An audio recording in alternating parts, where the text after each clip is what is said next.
So before we get started, I just wanted to tell you about something. And I've been sent this BenQ ScreenBar to test, and I have to say that I'm actually really impressed with it. It's something that I've honestly never really thought that I needed, but having spent a few days using it, it's really had a big impact on my workspace. The light simply clips onto the top of my monitor, and it adjusts brightness automatically. One of the biggest challenges I face as a streamer and a content creator who also wears glasses, and as someone who is constantly in front of the PC, I have noticed a big improvement on the strain I experience on my eyes especially.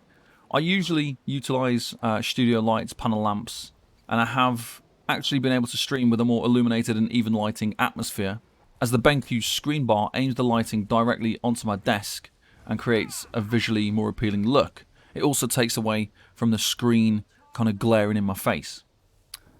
The BenQ ScreenBar is simple and easy to set up and use straight out of the box, so it is highly recommended from me. So, PTS, this is week 4, and it looks like there's been a buff to Nightblade Tanks again. So we had a buff last week with Dark Cloak. We seem to now have another buff with the next skill. So let's have a little look. So we've got Malevolent Offering. I've morphed it to Healthy Offering because the other morph reduces the cost very slightly and the health cost very slightly, but it's also almost like not really that much difference. So I think you'd be better going with Healthy Offering to benefit from the minor mending, increasing your health, your healing done by 8%. Because what that's going to do is that's going to buff your other healing. So if you buff your Dark Cloak, it kind of makes sense to go with Healthy Offering, and then you've got a heal over time that's buffed by the Burst Heal. This actually looks like a Burst Heal for tanks now. So if we look at the actual word of this, pour out your life's blood and channel the arcane, healing yourself or an ally in front of you for 8842 health, while draining 1008 health from you over 3 seconds. 3,500 magicka cost almost. Let's just take our health down and just look at the effect of this on its own. So we're going to take our health really low. We're going to wait 4 seconds for the debuff to go.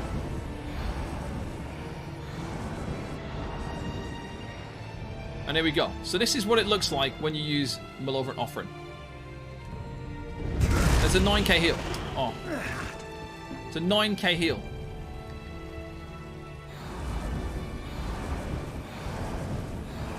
Got an Earth Gold proc as well. That was a bit stupid. So let's have a look again. Another one.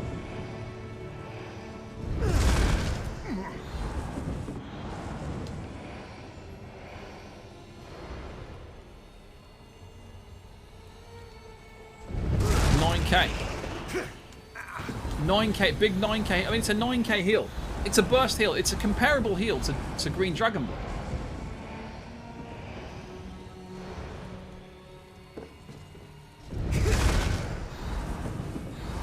And the health loss is very, very minimal. 270 health loss. 3 ticks.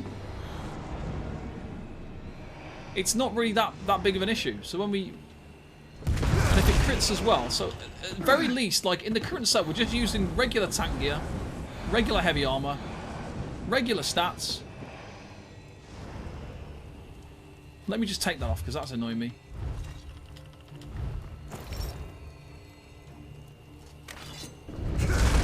It's just a lot of healing.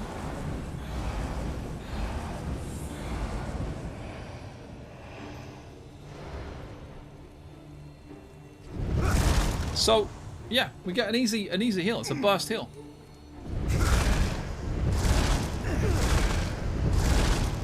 Like, if you look at this, look, I'm spamming it. 15k, we've got a 15k crit. A 15k crit heal. 15k, another one. So, like, and you can spam it, and you actually run out of magicka before your health. Like, you're not going to run out of health. Let's see if we can... Can you kill yourself with this skill? Probably not. So it's like a big burst heal. Now, if you think about it this way, right, if we spam, we get our health super low. Let's get our health super, super low. I'm now going to use Malevolent Offering, which is going to give us a minor mending buff, and then we're going to use Dark Cloak. So let's just get rid of that. Wait 4 seconds to get rid of the healing debuff, and then we go Like, that's a 40k health tank, and it took us, what, 3 seconds to get back to full health with a combination of Malevolent Offering with Dark Cloak. So, like, the Dark Cloak change is a buff in itself, because now you get the health proccing in a short space of time for around the same amount. So we've looked at this, we tested this on the PTS last week, and the healing buff, it's a buff, because it's now a burstier heal. It happens over 3 seconds.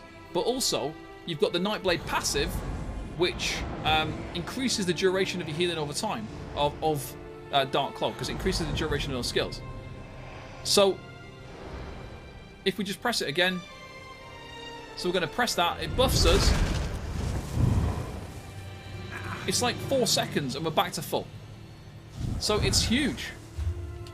So just to kind of show you that again, that's Healthy Offering. That's Malevolent Offering's Morph, Healthy Offering. The health cost is negligible. The Magicka cost is cheaper than things like Polar Wind. It's cheaper than Green Dragon Blood. Because we're a tank, the health recovery is overticking the loss of the health. Because it's 3 seconds. It's 1,080 health over 3 seconds.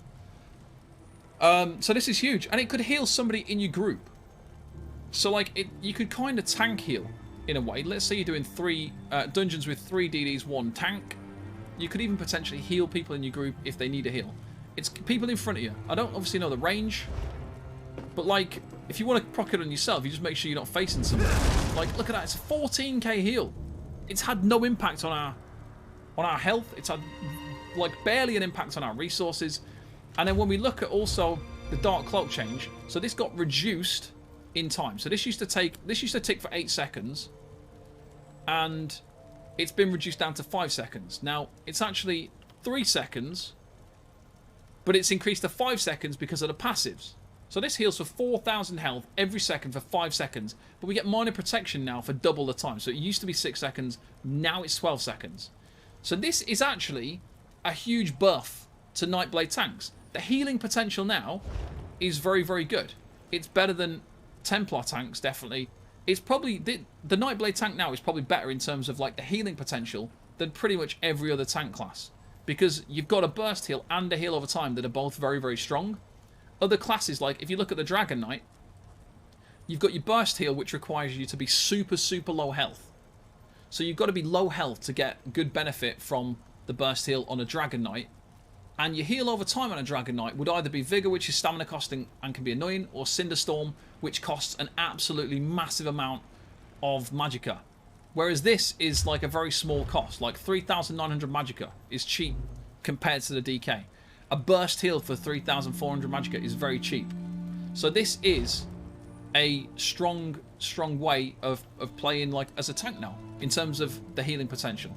This doesn't mean that Nightblade tanks, though, become super useful all of a sudden, because the thing that's still missing, they're still missing good crowd control. They're still missing group buffs. Sustain is still going to be an issue for newer players. So it doesn't instantly mean, boom, these are going to be really good. What it means is they're going to be easier to play. It's not going to become the meta or the best class for tanking or anything like that, because you still have a lot of the similar issues. It just means that if you do decide to play a Nightblade tank, healing yourself is not going to be an issue. When you look, like I say, other classes, like the Sork, if you're a Sorcerer tank, they don't have a heal over time. You would have to use Vigor. The Warden's Polar Wind is probably pretty comparable in terms of what you're getting here. But the heal over time from Polar Wind, like the burst heal is good from Polar Wind, but the heal over time is not going to be anywhere near the 4k that you're getting from that. But then obviously it's all built into one skill, and this is over 2 skills. So yeah, I mean, the only problem you've got is obviously, like, if you look at this, it says healing yourself or an ally. This you never used to be able to use this on yourself. It was only other people. The fact you can now heal yourself is good. The obvious problem is working out how it works with other people. So we might need to have a look and test how it functions with another person. Does it proc on the lowest health person? So if you have lower health than the person in front of you, like let's say you cast it, someone in front of you has got 40% health, but you're on 30. Does it proc on you first? Will it proc on the other person, or how does it work? We need to kind of get somebody on the PTS with us to test this out. But it looks very promising in terms of having a burst heal. So we'll have to wait and see. But yeah, there seems like, and he's got a huge radius. Look, I just think that potentially it's good in terms because it's easy to use this as a tank. Maybe it'll function really well in dungeon groups. Like if you're trying to, maybe if you play a somewhat selfish build for like random dungeons and you do pledges with the Q, this could potentially keep people alive very easily for you. Like you could be actually a tank and a healer built into one thing, like the good old sap tank that used to be able to do damage, heal, and tank built into one thing. Then this might be a kind of a good thing because you'll be able to like reinvigorate that old sap tank feel. Do you know what I mean? That's not really existed for a while now to the same degree that it used to. And yeah, your damage potential's not there as much now, but this skill could offer you the opportunity to do that sort of content and be able to provide a heal for yourself or allies, depending on who's low health. So it looks kind of promising. I would definitely consider this for, like I say, for random groups and random pledges and using the queue. If you use the group finder, then obviously this is a good skill. Because if you can keep people alive and stop them from dying, then that is obviously a big thing. That is a beneficial thing. So, yeah. Would it be good to out-heal the Rockgrove dot? Could be. If you're combining, I mean, potentially, yeah. Like, if you consider Rockgrove, right? Let's say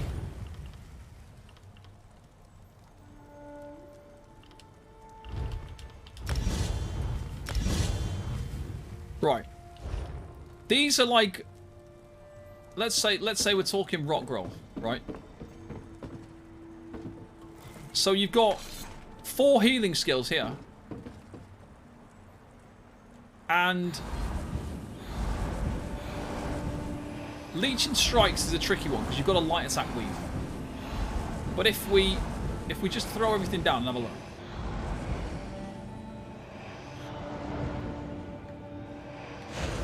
Right, you ready?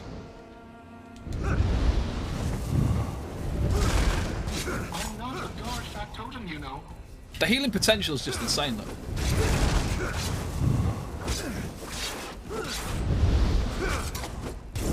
I never.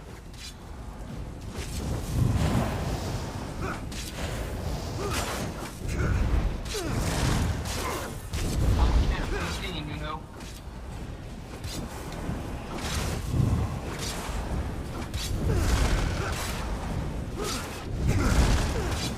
I dare say. Like you can, it's just if you combine your 4 main heals. This is not what I was built for. Like even with the healing debuff, it's still a lot of healing.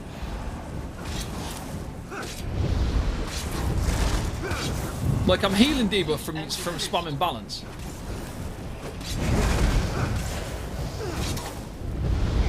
But like I'm still healing myself a shitload. And this is with a healing debuff. So if you combine in like the 4 things.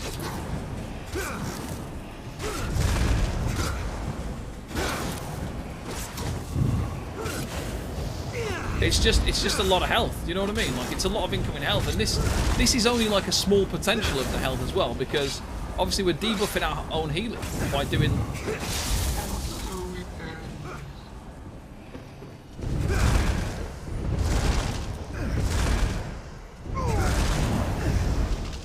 It just looks like so much healing.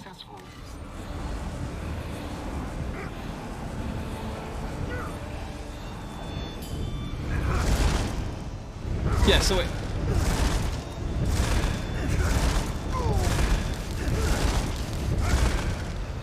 Right.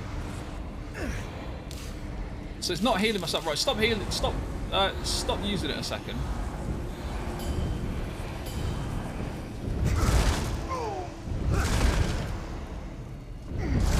Wow, so even, look at this, so I'm healing from the side.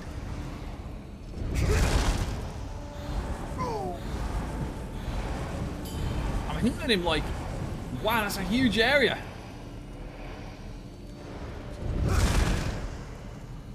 Okay, now he's on full health though.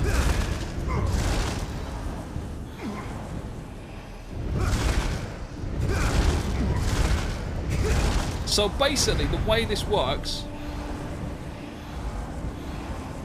is take your health down one time, Sacred. Take your health down once.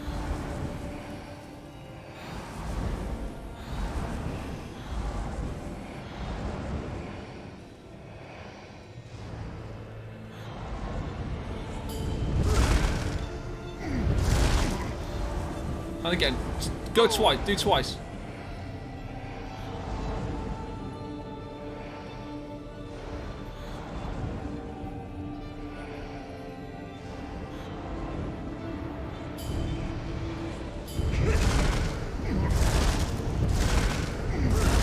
Okay, so it's pocketing myself. At what point?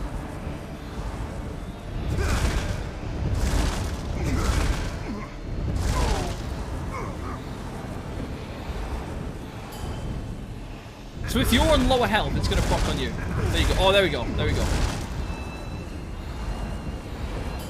Why the Wood Elf?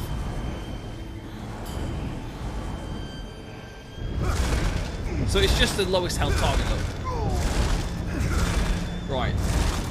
So I don't think this is a bad thing.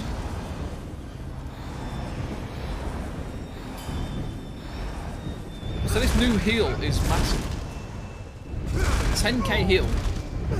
It heals you or somebody with lower health in front of you.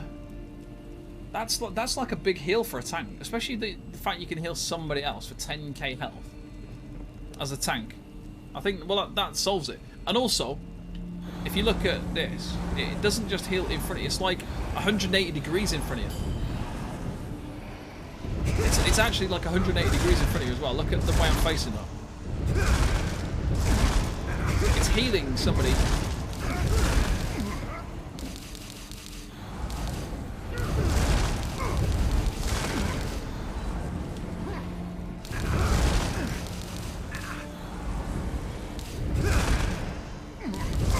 Oh, it's healing somebody. Wow, it was healing somebody all the way over there. So it's like, the angle is like that.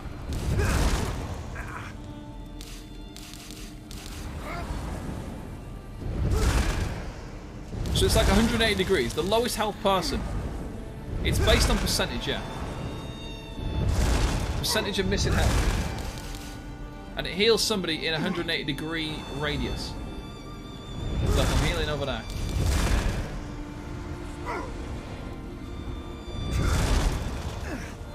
So, I mean, there's nothing really more to look at it.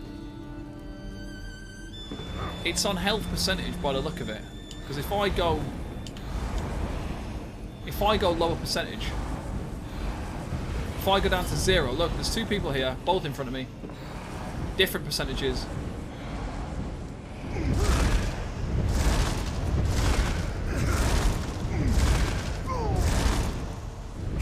It's health percentage.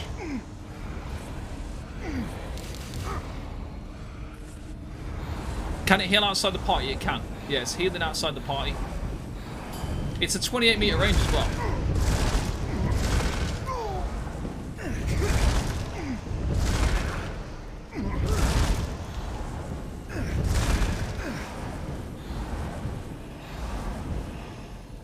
Huge range.